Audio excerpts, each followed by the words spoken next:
Assalamualaikum warahmatullahi wabarakatuh. Selamat pagi. Perkenalkan, nama saya Iqbal Maimun Umar.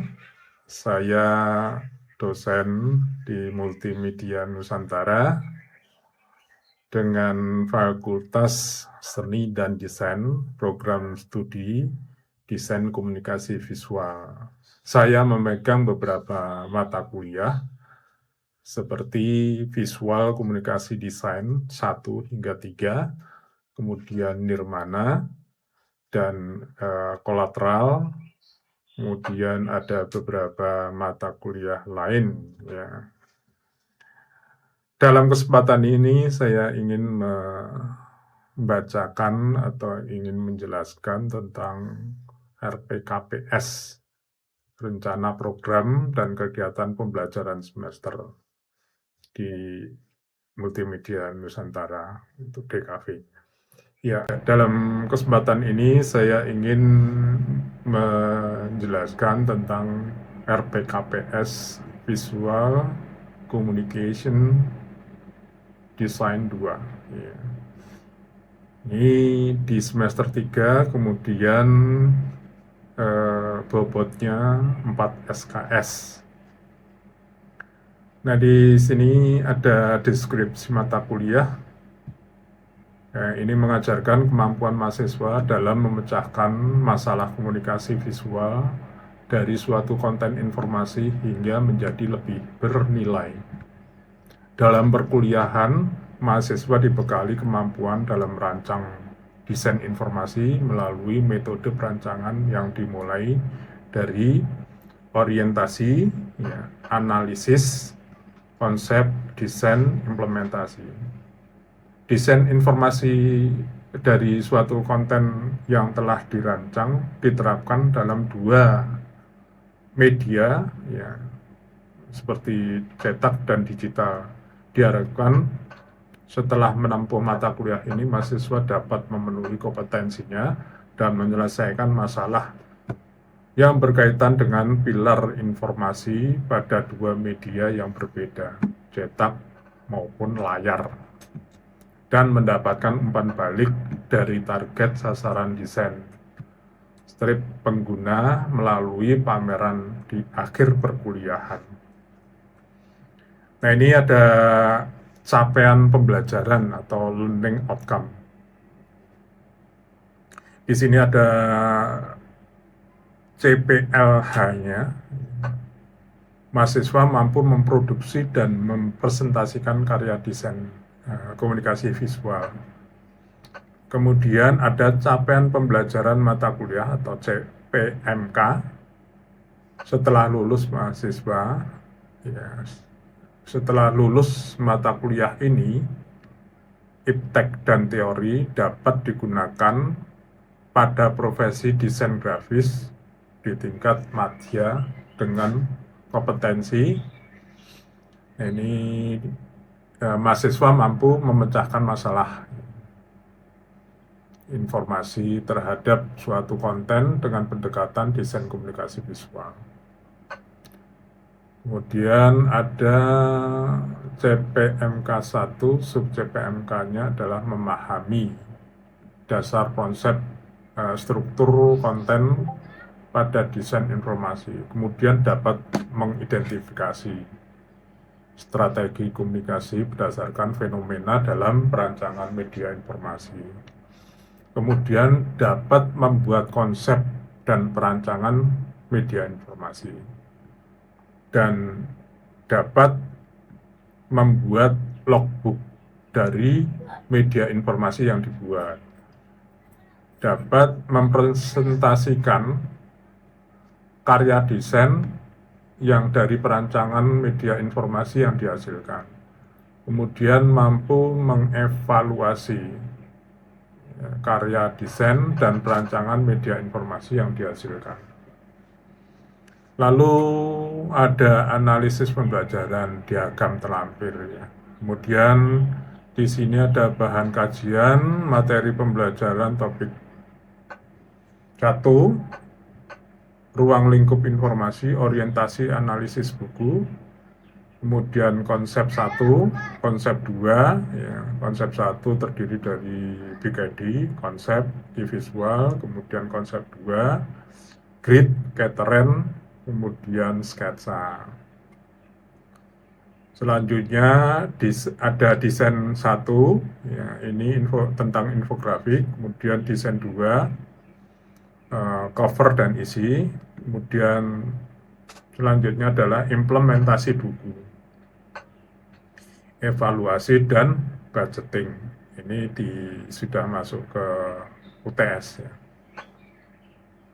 Kemudian setelah UTS itu kita masuk ke pembahasan tentang orientasi dan analisis website. Medianya sudah berbuat. Yang tadi tentang buku, kemudian kita masuk tentang website, media website.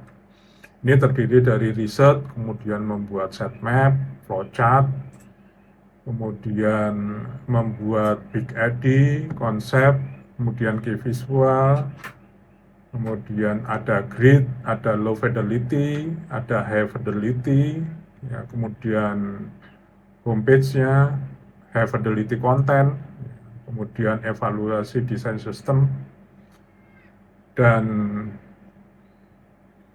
pameran perancangan.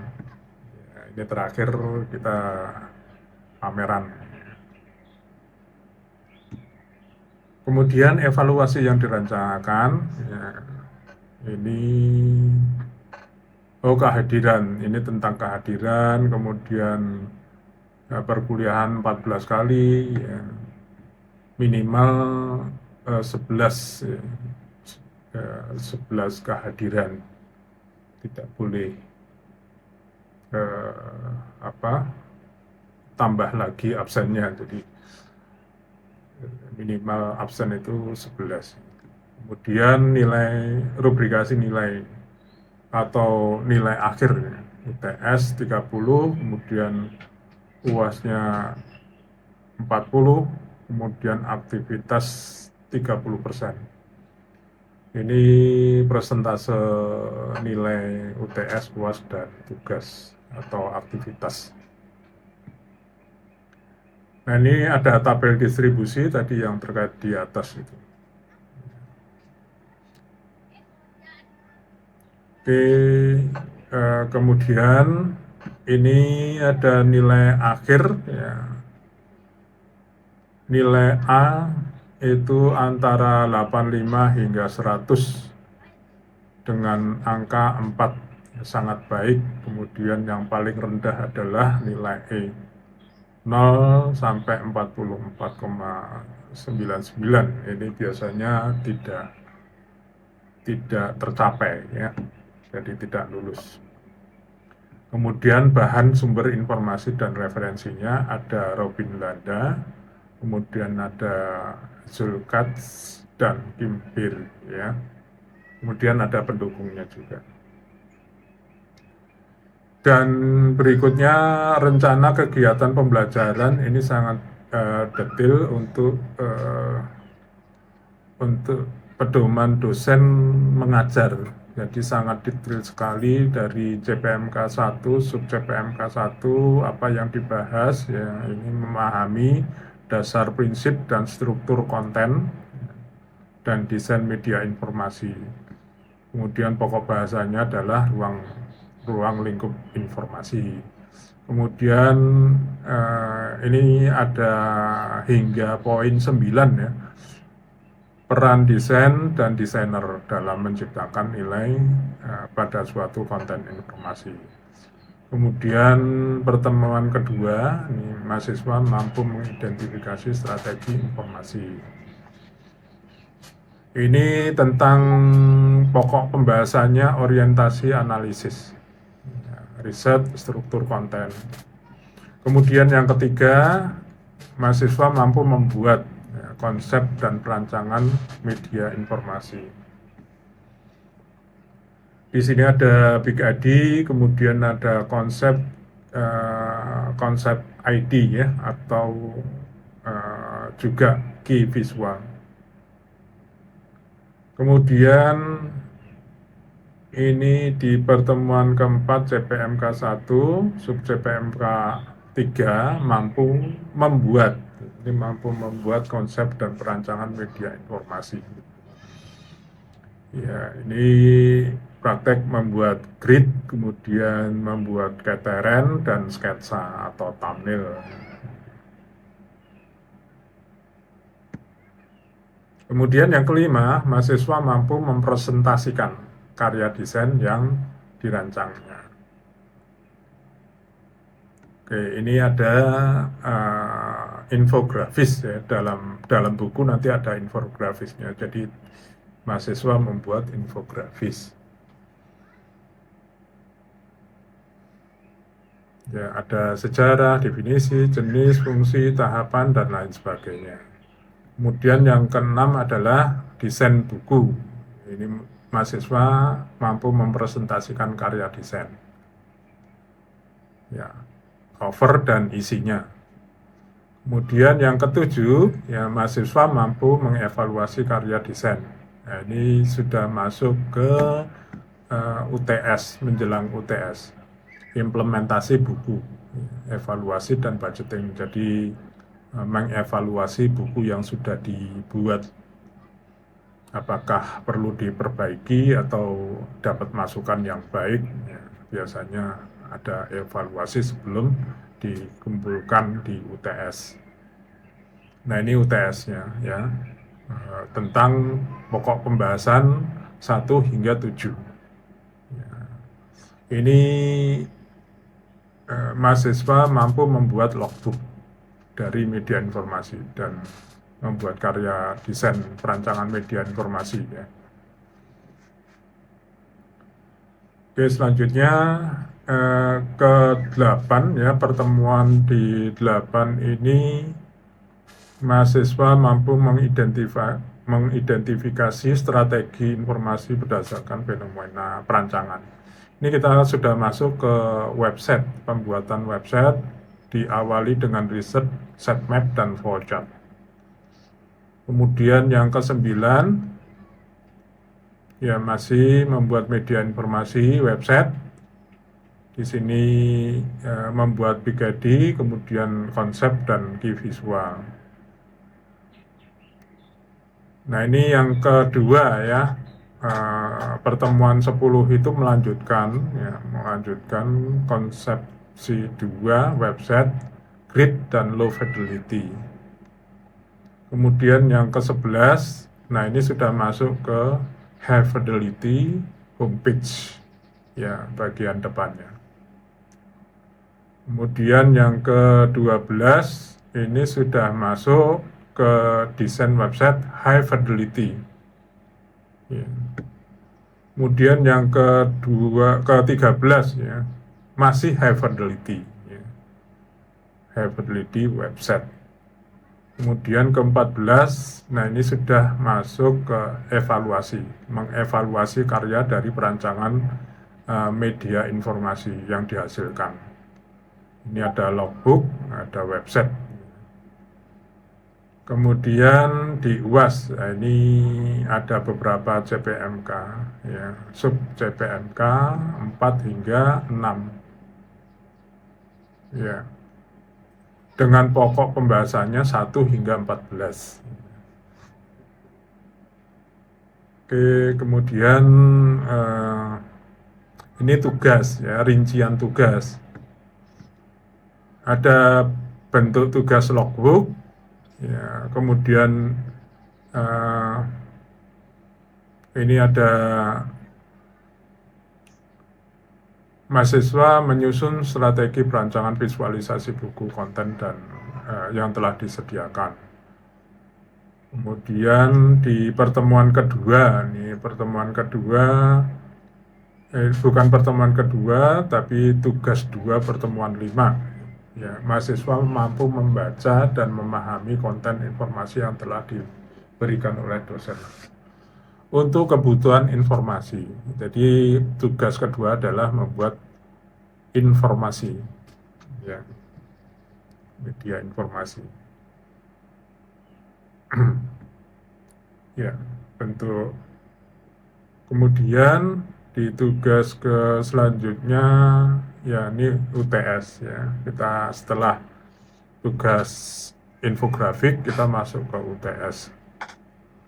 Kemudian yang ketiga adalah ini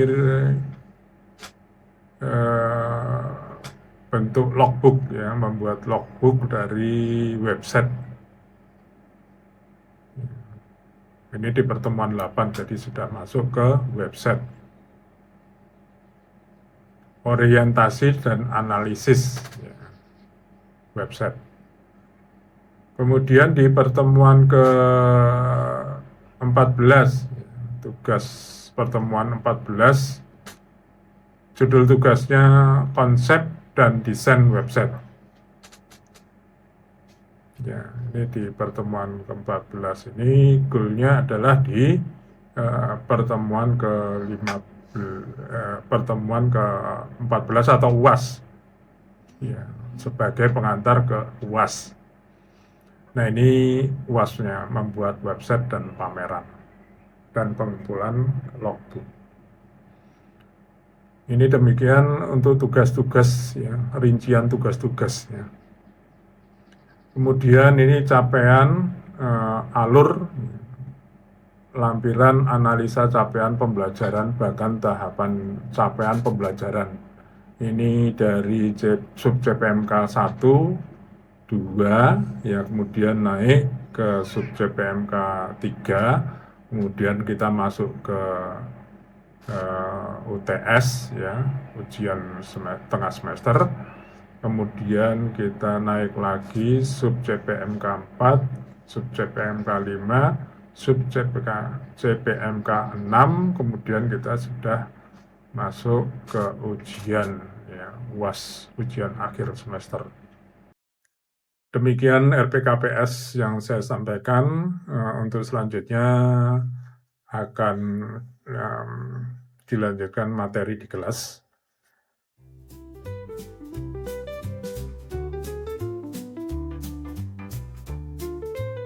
Ini tentang informasi desain, informasi atau hal-hal yang disampaikan melalui komunikasi visual. Proyeknya adalah membuat buku, kemudian membuat website juga yang akan dibuat dalam satu semester pendek ini. Yang logbook itu ada membuat bukunya dibuat di semester di pertengahan ya, di mid semester. Tapi karena ini semester pendek jadi hanya dilakukan selama 3 minggu atau 4 minggu. Ya, kemudian setelah mid semester kita akan membuat website dengan tema yang sama. Kebetulan tema ini kita mengambil Festival Nusantara. Oke, ya. Ini langsung saja ke bagian pertemuan kedua, Big ID, konsep, moodboard, dan referensi. Ya, yang tentunya Anda harus dipersiapkan. Ini sudah melangkah ke sesuatu yang lebih ke imajinatif atau ke fantasi, karena menyangkut ide-ide kreatif yang harus Anda ciptakan. Ya, tentunya nanti ada membuat mind mapping. Mind mapping ada dua ya, mind mapping data dan mind mapping kreatif. Ya, itu beda. Mind mapping data harus faktual, sesuai dengan data-data yang Anda temui ya. Biasanya ada di website atau di internet. Untuk Gensa tadi untuk privilege belajar dengan cara immerse dirinya ke culture yang dia pelajari itu, dan juga dengan cara mengikuti acara-acara yang ada kalau bisa. Selain dari itu, memiliki kesempatan untuk bertemu dan membuat koneksi dengan orang-orang yang ada di situ, sesama yang menyukai culture tersebut, atau justru orang yang udah sering dan native di culture-nya tersebut gitu. Oke, kalau gitu ya, ini dipersingkat saja, jangan terlalu panjang ya. Ini juga. Ini sama ini. Ini 3 udah oke. Jangan paragraf gitu, tapi Barang buat gitu. poin-poin. Oh, poin-poin. Oke. Ya. Oke. Gitu. Terus Data yang lain sudah. terus ini kontennya. Ya, kontennya ya. Ini dari UNICEF ini keluar. Ya. Jadi 200 word.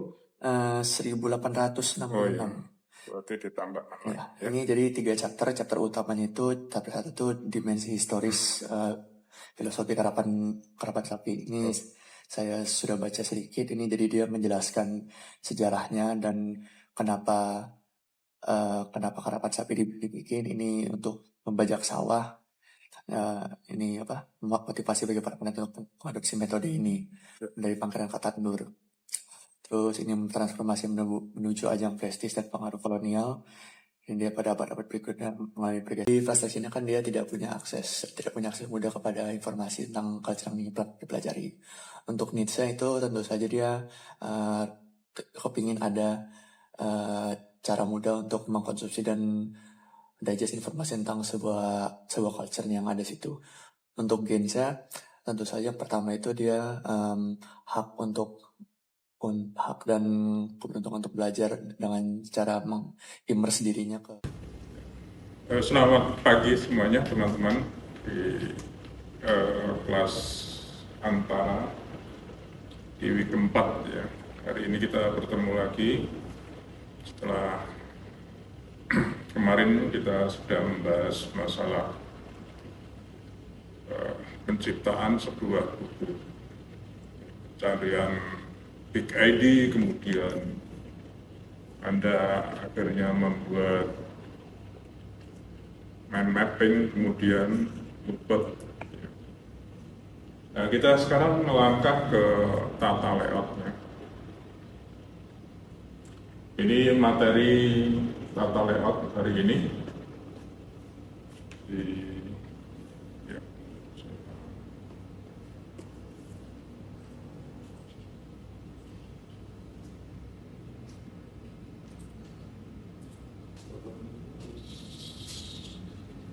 Ya, dapat ya. Oke, kita langsung aja masuk ke layout. Ini visual yang dibuat teman Anda yang sebelumnya. Visual itu pedoman sebelum Anda membuat sebuah desain ya, bukan hanya buku saja, tapi bisa iklan atau bisa ya kampanye layout atau untuk desain logo atau apa yang lainnya ya. Biasanya kita menggunakan key visual dulu untuk sebagai ancar-ancar atau sebagai perencanaan moodnya atau rasa atau nuansanya itu seperti apa. Dari key visual itu sudah terlihat bahwa nanti akan menjadi desain yang tidak jauh dari key visual tersebut. Jadi biasanya dibuat di awal, kemudian nanti akan berkembang menjadi desain yang cocok, yang Anda rencanakan. Oke, ini dari teman Anda. Ya, ini ada aset visual. Ini visual yang color, kemudian dibuat lebih kuno atau lebih jadul, sepia, dengan menggunakan sepia.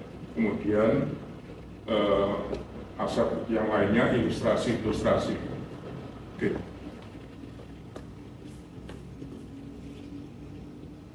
Nah, ini hasil layoutnya.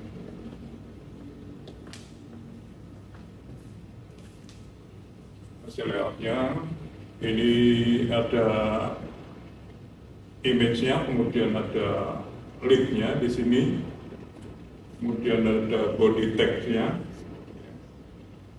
kemudian ada judul, ini termasuk judul, kemudian di gambar sebelahnya ada gambar yang agak sepia, dibuat lebih sepia gitu.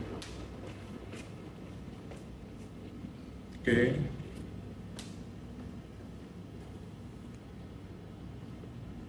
Langsung ke bawah saja. Nah, ini contoh-contoh ya. Contoh-contoh, bukan contoh tapi ini prinsip layout. Ada beberapa prinsip layout. Ada sekuen, kemudian emphasis, ada balance, ada unity. Ini contoh dari sekuen, kemudian ini balance, kemudian ini emphasis. Ini termasuk balance. Oke. Udah mulainya pakai kayak yang data mind map gitu Pak. Data mind map aku masukkan dulu informasi-informasi yang aku butuh, terus ini data mind map apa ya, baru aku pindah ke creative mind map dari informasi yang aku dapetin, data yang aku dapetin, kira-kira suasana yang aku dapetin gimana, cara aku mau nyampein informasinya. Coba Ini kreatif mind map.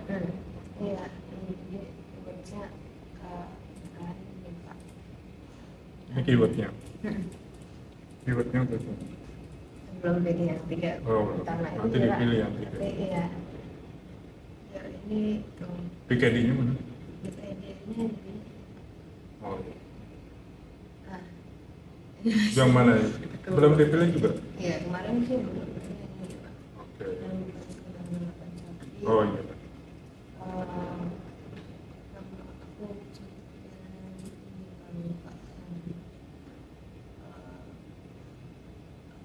Berlari membajak harga diri. Oh, Karena agak lebih itu ya. sekalian mengukir gitu kan. Oh, iya. Di sana.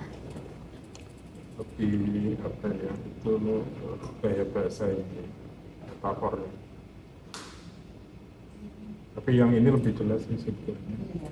Ya, bukan. Ya, bukan sekedar balapan sapi. Berarti lebih dari sekedar balapan sapi.